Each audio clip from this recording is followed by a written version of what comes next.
What's going on, guys, and welcome back to another episode of Career Mode. This is episode number 87, and yes, today we do indeed have the Capital One Cup final with West Bromwich Albion against Hull City here in London at Wembley. As you can see, Hull beat Sheffield United in their semi-final two-legged ties by 6-1. We beat Arsenal by 3-1. So yeah, Hull versus West Brom in the final. As you can see, over the past two episodes I've been talking about fixture congestion and how bad it's been for us. Well, this is exactly what I mean. We took on PSV away in the Netherlands on the Thursday the 16th of February. We then had a 2-day rest, travelled back to England, took on Liverpool, then had a 1-day's rest and took on Sunderland, then only got another 1-day rest before taking on PSV. Now we've had 2 days rest as we travel back to London to take on Hull at Wembley. Then we get 1 day's rest before the FA Cup replay against Liverpool on Tuesday. And well, you see where I'm going with this. It's just a really congested run of fixtures, and that's why I have made changes to the side, as I was going to do anyway. We've made 4 changes. I've already picked my team, so we can just speed through this ASAP. I've already picked my team. This is the side I have picked. Got Foster in goal, back for a Creswell, Mauricio, Zambrano and Walker. It's a 4-4-2 diamond wide, so the midfield consists of Tyder as a holding mid, Savania on the left mid, Silva on the right, and Vitinho as an attacking mid, supporting a strike partnership of Niang and Lacazette. That's my bench, and yeah, I feel as though we should be the favourites. That's no disrespect to Hull, obviously a really good side. Last year they were in like 6th, 7th place finish. You know, they were in the top 4 for quite a large period of time last season. This year, under Steve Bruce, they're in 16th or 17th. They've had a real polar opposite of what they had last year. You know, last season, from being in Champions League positions, the top 4, and finishing in like 7th, 8th, 9th place. That's a really good finish for Hull. Whereas this year, 16th, 17th, clambering for points, trying to keep themselves up. It's been completely the opposite. And that's why we should, you know, with us being top of the table and having an absolutely incredible season, should really be the favourites. But it'll be a hard game regardless, and hopefully we'll be able to come through it. Now, as per usual for the live commentaries, I'll be doing a question and answer video. I get my questions from Twitter, and as per usual, if you do want to follow me on Twitter, it's highly recommended. The Twitter handle is @DocLanders, or you can click on the link in the description. I have my Twitter linked in every single description of all my videos, and you can follow me on Twitter. Of course, Twitter's the best way to keep up on my videos anyway. A link always gets posted to a video seconds after it goes up, so you could click on it really early and be one of those in the under 301 club, which I see commented all the time. And yeah, you'll never miss a video if you follow me on Twitter. You will also be able to decide some stuff that happens in career mode as well.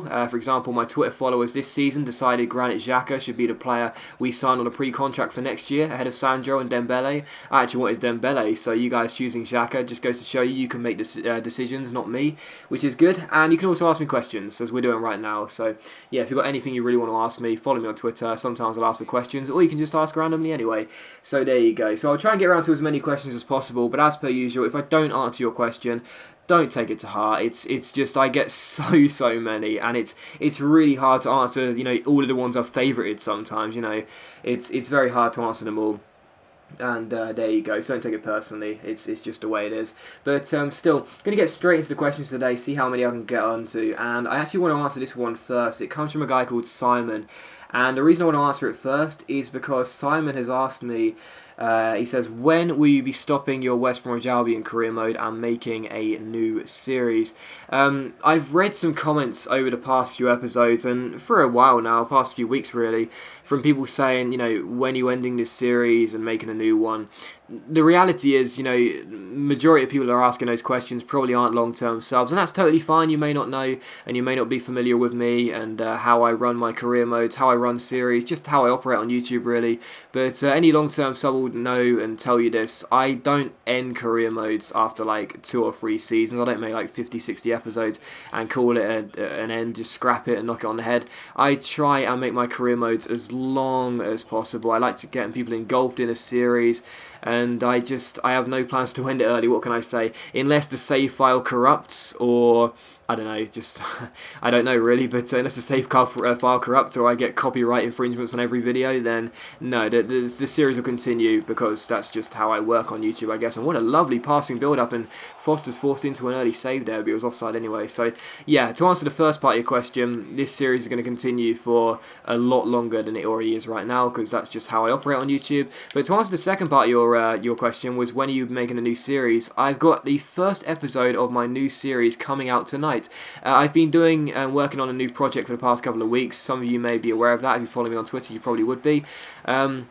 I've been working on a new project for the past couple of weeks, and I've got the first episode coming out tonight. I'm quite nervous as to how well it's going to do.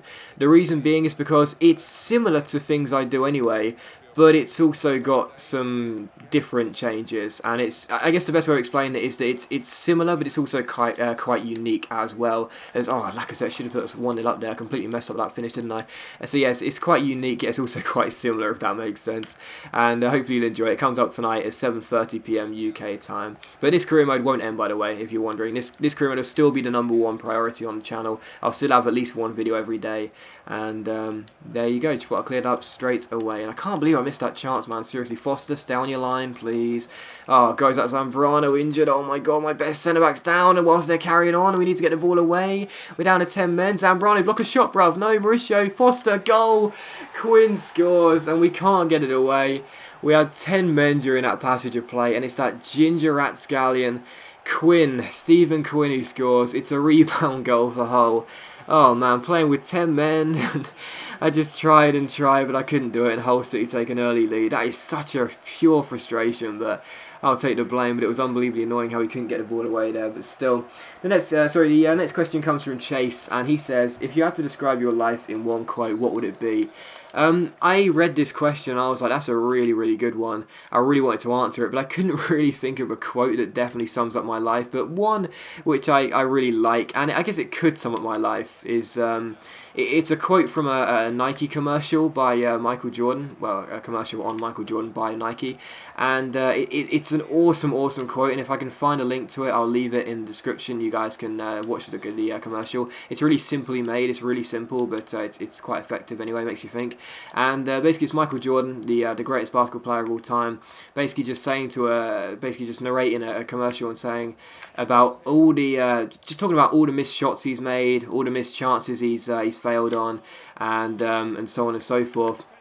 And at the end of the commercial, he says, "I failed over and over and over again in my life, and that is why I succeed." And I was like, that's such a great quote to have, because it's true. When you think about Michael Jordan as the greatest of all time, you think about all those incredible achievements he's won, all the honours, all the accolades, all the incredible instances in his career. There's enough of them to list.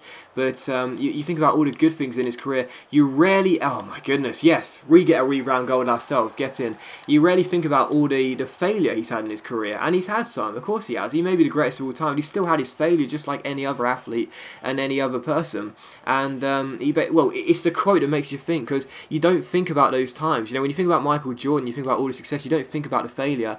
And it's like, when you think about it, Michael Jordan is a human just like everyone else, and he didn't always succeed on the first try. He didn't win all those accolades and those honours and achievements in the first season. He didn't become the greatest of all time overnight. He didn't do it, first time round, for example. It's all about that failure and that persistence that he had, which drove him on, which kept him in the game, and made him who he is. And I thought that's a really good quote for my life, because although the last part of that quote may not be true, but no, it's a good quote for my life, because I have had a lot of my I've had my fair share of misery and failure and missed opportunities, let's just say that. But I always keep myself going in the game. That's one thing which anyone that knows me would never deny. I always keep myself going, or at least in 90% of the things, and it's that persistence level that keeps me driving.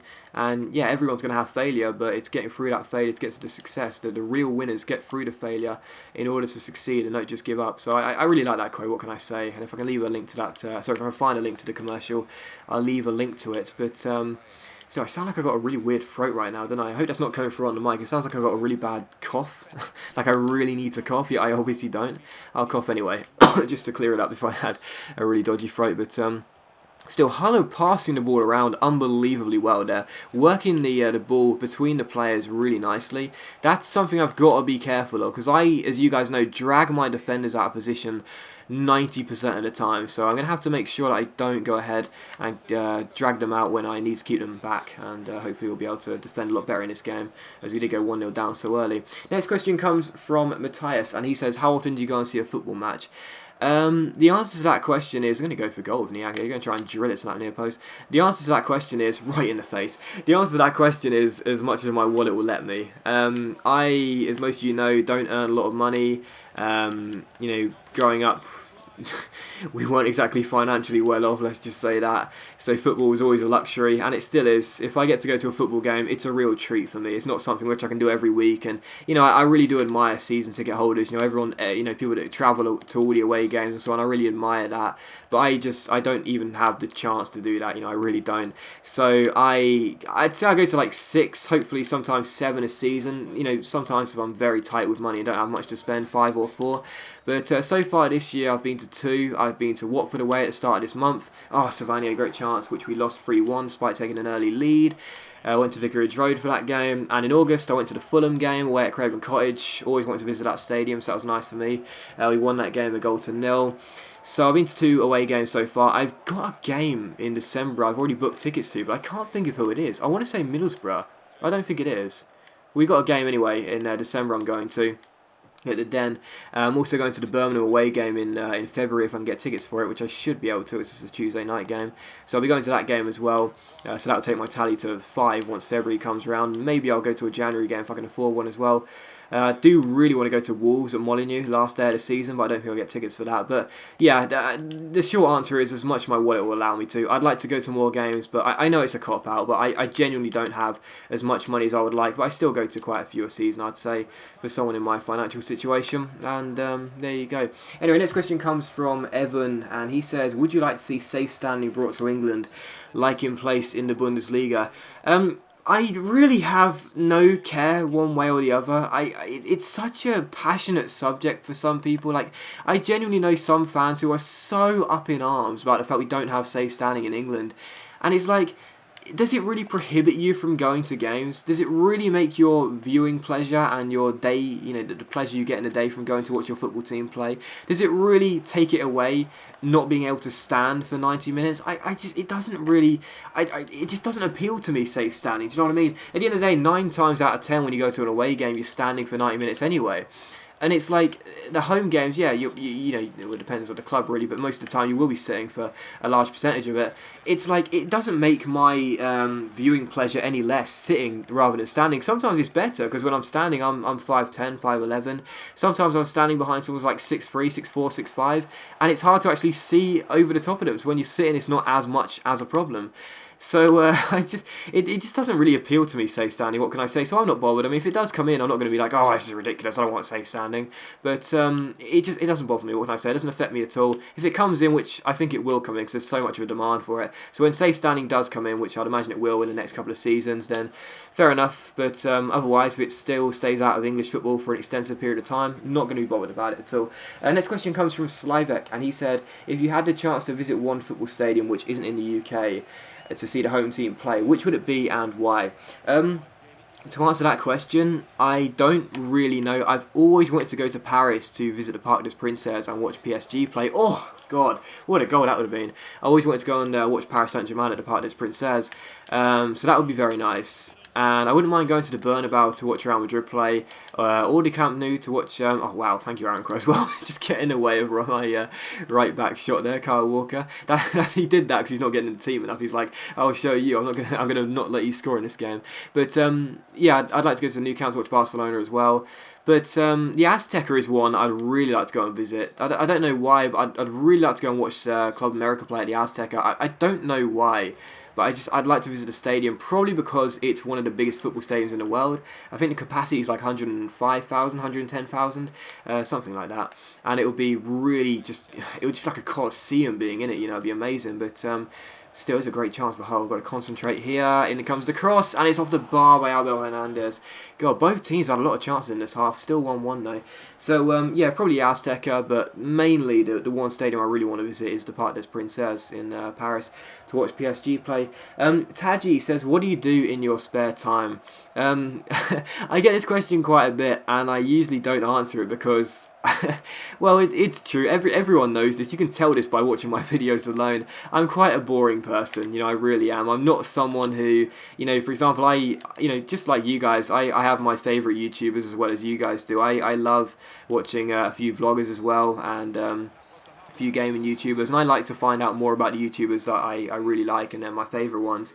And I always like to hear people talk about their hobbies outside of YouTube, and basically just how elaborate some of them can be. I know one YouTuber is a vlogger whose name doesn't come to mind, so I obviously don't like them that much, but a vlogger I watch, and she her hobby is like what do you call it? It's like the jumping. Oh my god, I should know what it is. It's when you jump with a parachute, obviously, off buildings. I want to say I think it's like base jumping, that's it, it's base jumping. Wow, it just came to mind right there.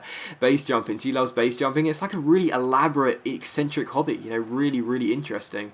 And that's the type of thing which I wish I could talk about and say, oh yeah, I do that all the time, I go free running or something really, really adventurous. But honestly, what I do in my spare time, and I don't get much of it, believe me, I've usually got my day completely packed from the first minute when I wake up in the morning, but usually what I do in my spare time is work out and go to the gym. It's so boring, and I do apologise for that, but it's the main hobby that I do on a regular basis. I go every night, or at a bare minimum 5-6 times a week, and it's such a boring hobby to talk about, but yeah, it's what I mostly do in my spare time anyway.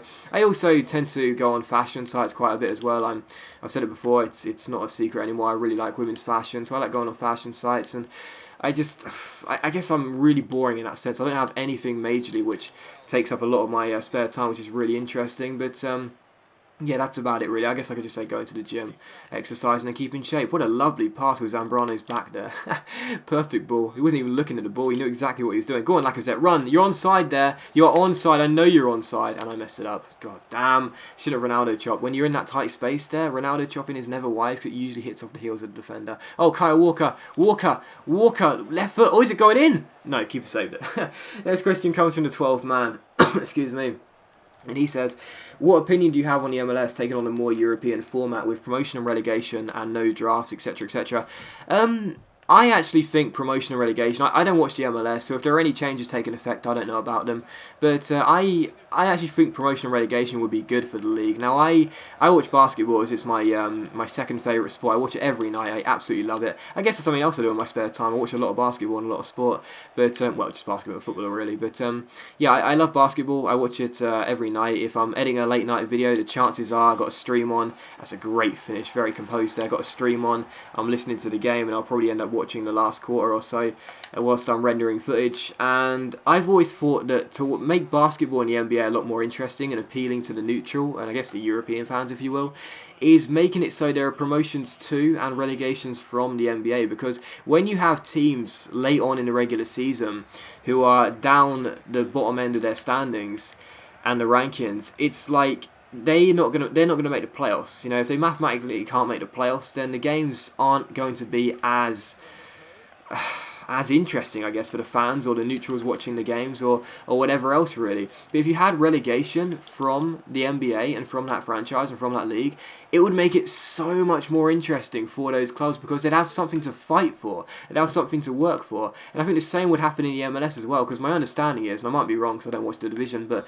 my understanding is there's no promotion to it or relegation from it. If there was, then those teams down the bottom end of the tables, they'd have something to fight for late on in the season, something proper to fight for, So I think that promotion and relegation would be a positive change, and I really do. I don't like the franchise system in that way.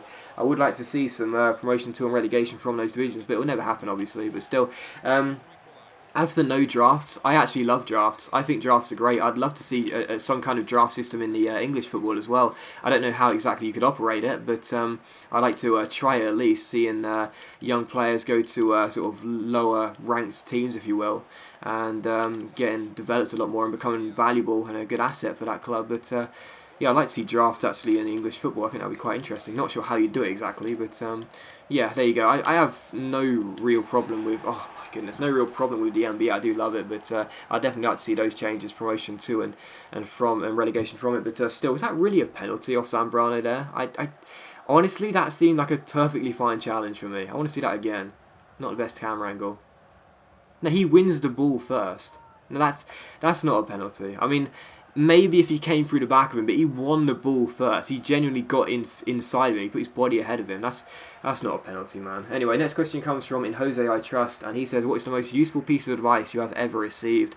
Most useful piece of advice, that's gone in, hasn't it? Yep, 1-0. Sorry, 2-2. Why did I say 1-0 there? 2-2. That was a really easy penalty there. I should have stayed. I was tempted to stay down the middle, but I thought, nope, don't want to stay down the middle, look like an idiot. But even so, yeah, the most useful piece of advice I've ever received, it came through someone who's not really a friend, more of an acquaintance, someone I don't actually speak to anymore at all now. But someone I knew, they knew me quite well, and I know them quite well. But we weren't exactly friends.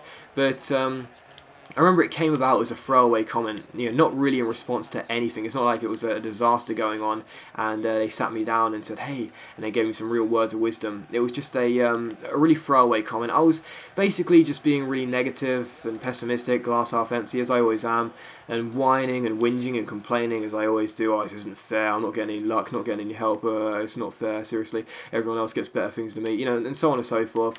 And they basically just said to me a really throwaway comment, but they basically just said, never forget where you came from. Don't be ashamed of it. Don't be embarrassed about it. And remember it. And I was like, yeah, you're right. Because I didn't really think much of it at first. But then when I thought about it on the grand scheme of things, they were basically just talking about how, I'm quite private on YouTube. And I don't open up as much as I want to. I am trying to get better at that. Because I know that is a criticism that some people have, that I'm too closed off. And that's a penalty. That one, I didn't think that was a penalty, but it's been given, and if they got a penalty for that dodgy challenge, I think we deserve a dodgy penalty ourselves. But I always used to shy away from talking about my sort of childhood when I grew up, my circumstances and so on. And I do tend to keep most of it private because that's who I am. I'm quite a private person in real life as much as on YouTube. But I used to be really ashamed of it. The reason I wouldn't talk about it is not because I just didn't want to. I used to be really, really ashamed and embarrassed about it. Not that there is anything to be ashamed of, but it's just how I grew up and how I saw things when I was younger. So, I was really ashamed and embarrassed about it, but now after they, basically just said, don't forget it and always remember it, I just thought, it's made me who I am today. And it wasn't really meant as a piece of advice, but it's made me who I am today. It's made me the type of person I am. And I like to think of myself as a good person. I like to think of myself as a nice person, a caring person. And I think it's having the way I grew up that's probably moulded me into that sort of person I am now. So, yeah, I'm not ashamed of my upbringing, I guess. That's, I used to be ashamed of it. I've mentioned it a few times now. When I grew up, I was actually a really girly child. I was into lots and lots of girls' things. And, I used to be really ashamed of that fact. I used to be embarrassed about it. I used to never want anyone to know that when I was a kid, I used to play with dolls a lot of the time. I didn't want that. But it's just, I don't know, it wasn't meant to be taken as a piece of advice, but it has been, because it really has helped me improve my life when it comes down to looking at previous experiences. And I guess that's the only way I can really answer that question. But I should have made it 4-2 there. That would have been the game. But Harder coming through again. The defence, I feel like I've done a lot better in the second half, but the penalty, I didn't think it was a penalty, but maybe it was. But even so, I found this really, really hard to get the ball off them. Like they haven't done as much with the ball as they looked like they could have done in the first half, but when they have had the ball, they've just passed it around. I've struggled to get the ball off them completely, and they're coming through again here with David Myler. Let's get the ball away with Kyle Walker. And nope, can we get one more chance on the counter to surely go and win? I'm going to go defensive and go put on the counter attack. And what's this, the wrong one? Go to counter. Actually, I'll go to counter after I've made a sub. I think I might go ahead and bring off Lacazette. He's done his job. Let's bring on... I want to play these guys on Tuesday night, so I'll let these guys finish the game. I'll bring on Jordan Abita, and I'll take off Aaron Creswell, and we'll bring on Will Hughes for Safia Taider, just playing the players that won't play on Tuesday. And we'll... Do I want to play one of these two players against Liverpool? I'm not actually really bothered about the FA Cup if I'm going to win this one. No, I won't. I'll leave it. So, yeah, anyway, next question comes from Abdullah, and he says, what are the best and worst memories as a child? Well, if I was going to give you my worst memories example, we'd be here all day, so let's not bother with that. As for best memories, well, there's not too many to really come to mind. I didn't really grow up, well, let's not get into it, but it wasn't really as, I guess I didn't have the same upbringing as most kids did, unfortunately, but My best memories were, where's the beater going? I'll take the throw. The best memories I had growing up as a child were, as I mentioned there, I was really girly when I grew up. I was really, really feminine. I liked loads of girl stuff. But I also played football from an early age. I played football from the age of 6 up until the age of like 17. And I loved football. And I was good at football. I was pretty goddamn good at football, to be honest, at a junior level anyway. But I made so many mistakes. I really did. I played in goal, for those wondering. And I just made error after error after error. And there are so many examples I could actually use as worst memories, if you will, to sum up my childhood in football. But I think one of the best memories was in a summer tournament which we played with my junior team when I was like 9 years old, maybe 10 years old. And as I said, I made a lot of mistakes, and people knew that. And I was good, but I could never really keep myself, keep my head in when I needed to. And that stayed with me from the age of 6 to 17. Believe me, if I was still playing to this day, I'd be making mistake after mistake. But there was one summer tournament. If you played junior football or did play junior football, you'd know that you'd have the divisions in the regular season, if you will, and then at the end you'd always like a summer tournament at a. Oh, is that going in? Oh my goodness, they've scored! Oh, he's offside. Just check the scoreline, he's offside. Oh my goodness, Foster caught in no man's land. I didn't call for him to go out there, but even so, thank God that's disallowed for offside. Was he offside? Yeah, you can see it there, he's offside, past Kyle Walker. Yeah, and in the summer you get your summer tournament, summer transfer window, summer tournaments where you just have a knockout football and a lot of fun.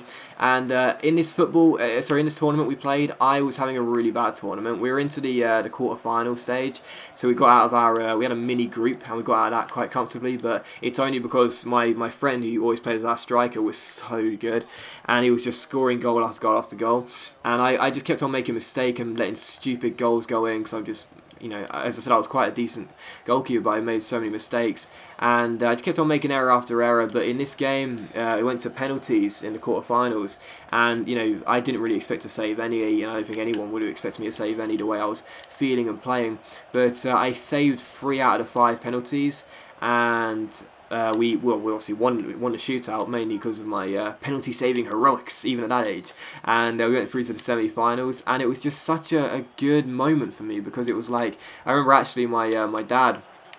He came up to me after we'd won the shootout, and he basically just kissed me on the forehead and said, "See, you can do it." And I was like, yeah, maybe I can, because I kept on making error after error after error, and oh my goodness, how did I not score there? I kept on making error after error after error, and eventually I pulled it out of the bag in that penalty shootout, and it just felt so good, to always be the loser, to always be the guy who messes up and costs the team wins and points and whatever else, and places higher up in the tournaments, and to always mess up from time to time, but to actually be the guy that won it, to actually be the kid who was the hero, if you will, it actually felt really, really good.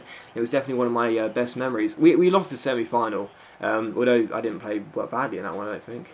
Was that? No, I didn't. I think the semi-final we play right now, we lost it 3-0, I think it was, and it was just a really poor game for us. But yeah, that was definitely one of the best memories for me because it was just so good to know that I finally came through in a big moment, in a clutch moment, which I was never able to do really ever afterwards or before, but still excuse me, we've won the Capital One Cup final, getting beaten Hull by 3-2. Really tough final, 2 dodgy penalty decisions, but 1 for each team, so no one can really complain.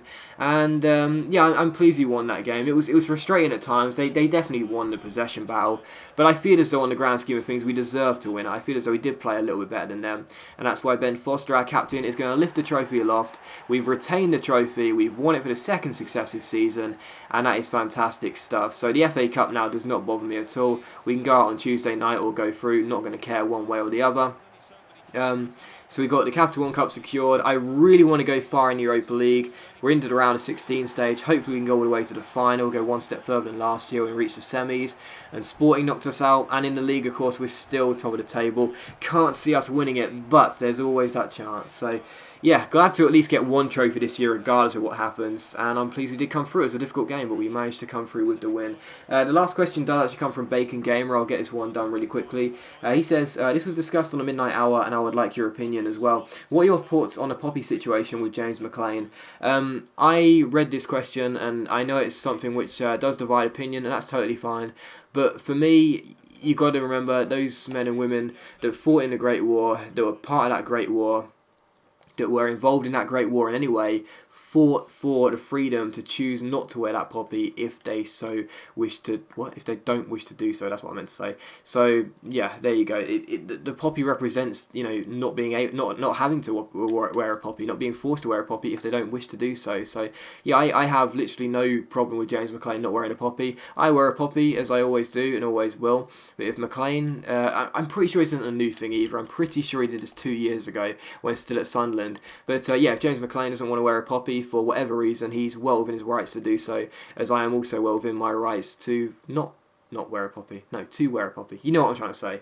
Anyway, that is the Capital One Cup Final 1. So, excuse me, going to end the episode there, guys. So, as always, a big thank you for watching the video. I really do hope you have enjoyed it. If you have enjoyed the episode, then please do leave a like, because it is much appreciated, and of course it really does help my channel out. Now, as per usual, please don't take my opinions to heart. I'm wrong about most things, and just don't take them to heart, I guess. And also as well, if you stayed all the way through to the end, why don't you tell me what you guys do in your spare time? You can answer that question that Taji asked as well. What do you guys do in your spare time? I'll be interested to see any elaborate hobbies that you guys may have. Could be quite interesting to read. So if you watched it all the way through, let me know what you do in your spare time. Good to see how many of you have stayed for the duration of the video. And there you go. So thanks for watching. Leave a like, enjoy the video. Don't forget to tell me what you do on your spare time, and I will see you for the next episode of Career Mode very soon.